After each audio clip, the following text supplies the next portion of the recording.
Good morning बच्चों। अभी हमारे यूनिट टेस्ट खत्म हो चुके हैं। अब हम आगे की पढ़ाई करेंगे। टेस्ट में बच्चों आपने बहुत अच्छा सा परफॉर्म किया है, बहुत अच्छा रिस्पॉन्स दिया है और इसके लिए मैं आपको दिल से धन्यवाद बोल रही हूँ। आगे की पढ़ाई भी बच्चों आपको ऐसे ही करनी है। Very good. आपने बहुत अच्छे पेपर किए हैं, बहुत अच्छे नंबर आए हैं आपके और ऐसे ही आपको आगे भी पढ़ना है। ठीक है, तो आगे की पढ़ाई अब हम आरंभ कर रहे हैं। तो आज हमारा विषय क्या है? ओ की मात्रा। ओ से क्या होता है बच्चों? छोटी ओ से, ये देखो, बताओ देख के क्या है ये?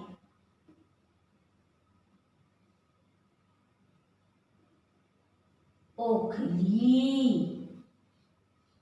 ओ ख ल ई, ओखली।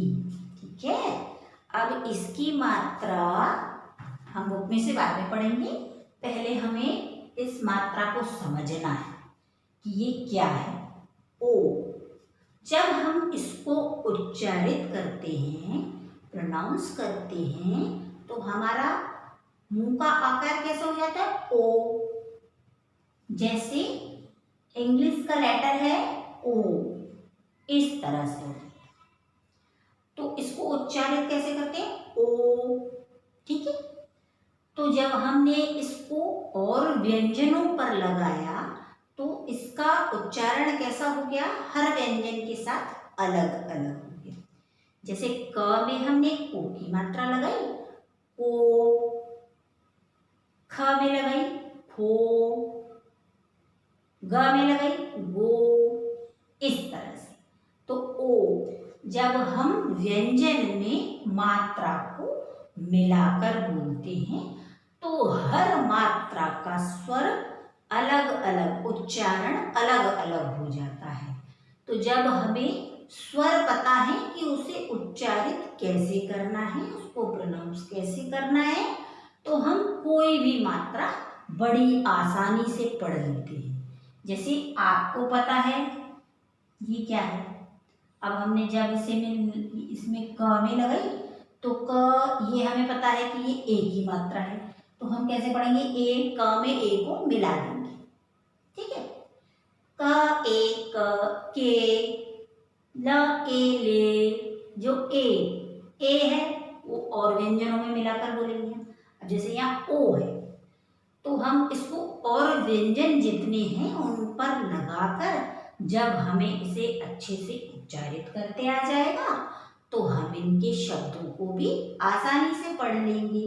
तो चलो अब हम ओ की मात्रा व्यंजनों पर लगाकर उसे उच्चारित करेंगे और पढ़ेंगे ताकि हम आगे के शब्द और आगे का पाठ अच्छी तरह से पढ़ लें। ठीक है, तो अब हम ओ की मात्रा आरंभ कर रहे हैं बच्चों। अब आपको अच्छे से समझना है कि हमें इसे उच्चारित कैसे करना है। ओके, आप बहुत अच्छे से पढ़ रहे हैं।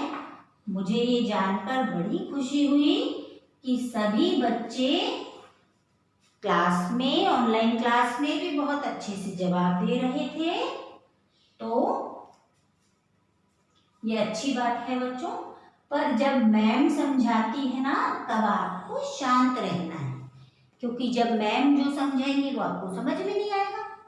जब मैम की बात पूरी हो जाए तब आपको बोलना है। ओके, तो ये व्यंजन हमारे कितने हैं बच्चों? 33 क,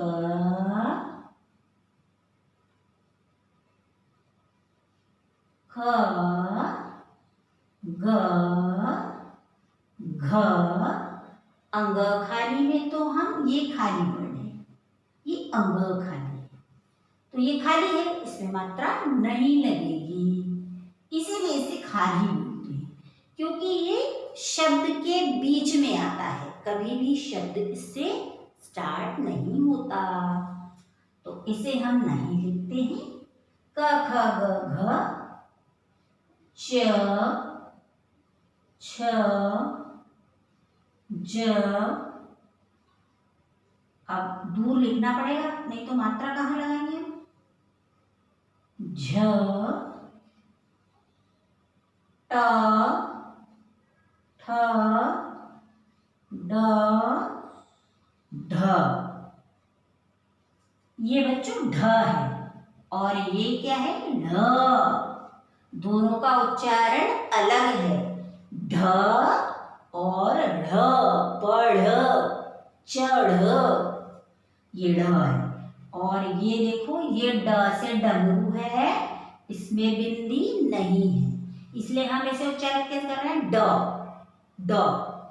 और ये क्या है, ड़ ड़, सड़क पकड़ रबड़ ड़, और ये है ड। तो जैसे हमें झंडा लिखना है तो हम ये ड लगाएंगे, उसमें बिंदी नहीं लगाएंगे। अब जैसे हमें डमरू लिखना है तो हम ड बोल रहे हैं, ड़ नहीं बोल रहे हैं, तो डमरू ऐसे। तो ये जो है अतिरिक्त व्यंजन है, अलग से एक्स्ट्रा में है, ठीक है। ट ठ ड ढ, अब ये हम मिटा देते हैं, इसे आपने समझ लिया।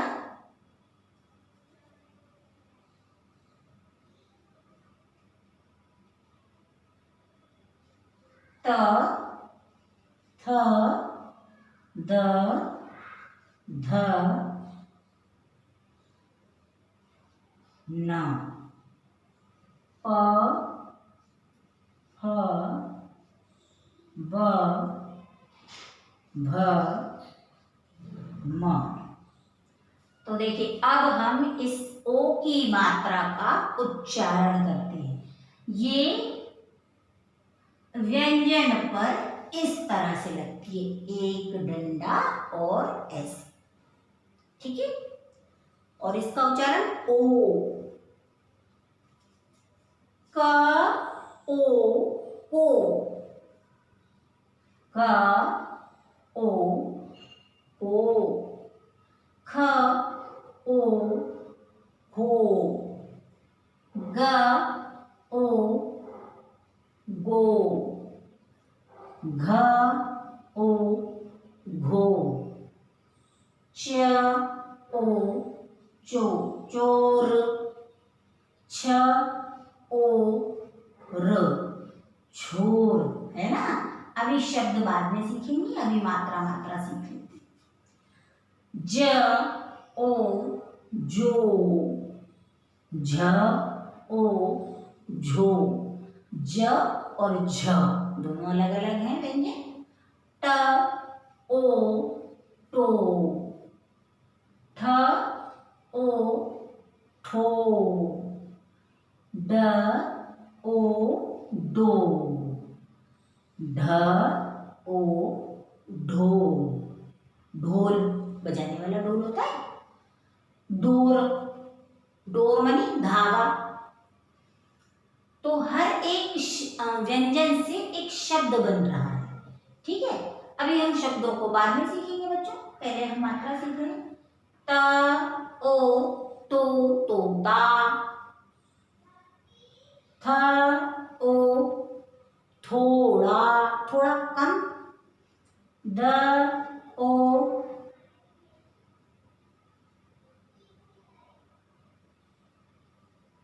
दो, दो हिंदी का दो, टू, ध ओ धोना धोना, न ओ नोट, नोट पैसे रुपये, नोट, प ओ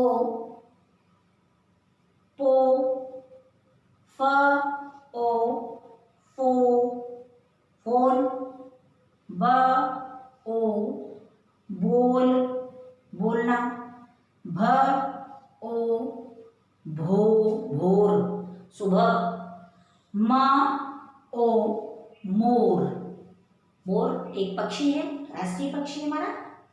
तो इनका उच्चारण आपने देखा, ओ, इस तरह से व्यंजन में ओ जब हमने मिक्स कर दिया, ओ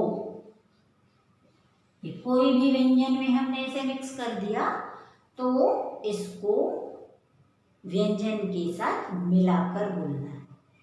अब कुछ शब्दों से हम इस मात्रा को और अच्छे से समझ लेंगे। अभी तो बच्चों हमारा पूरा 1 वीक यही मात्रा चलेगी, तो हम और भी कार्य करेंगे एक्सरसाइज के माध्यम से और एक्टिविटी के माध्यम से हम सीखेंगे ये मात्रा और अच्छे से हम कैसे कर सकते हैं, क्योंकि मात्राएं बेस है बच्चों। यदि आपको सारी मात्राएं आ गई, अब जैसे अभी तक आपने री से ऋषि, ए से एड़ी, ए से ऐनक, यहाँ तक की मात्राएं पढ़ी है और एग्जाम में कितना अच्छा रिस्पॉन्स दिया है। अब जैसे आगे की मात्रा भी जब आप पूरी पढ़ लेंगे तो आप न्यूज़पेपर हो, कोई भी बुक हो, फटाफट पढ़ लेंगे, क्योंकि आपको सारी मात्राएं आ गई। इसलिए मात्राओं को बड़े ध्यान से समझने की ज़रूरत है, जैसा आप अब तक समझते आए हैं। तो आपने ओ की मात्रा समझी। चलो अब हम इसके शब्दों को लिखेंगे कॉपी में, ठीक है।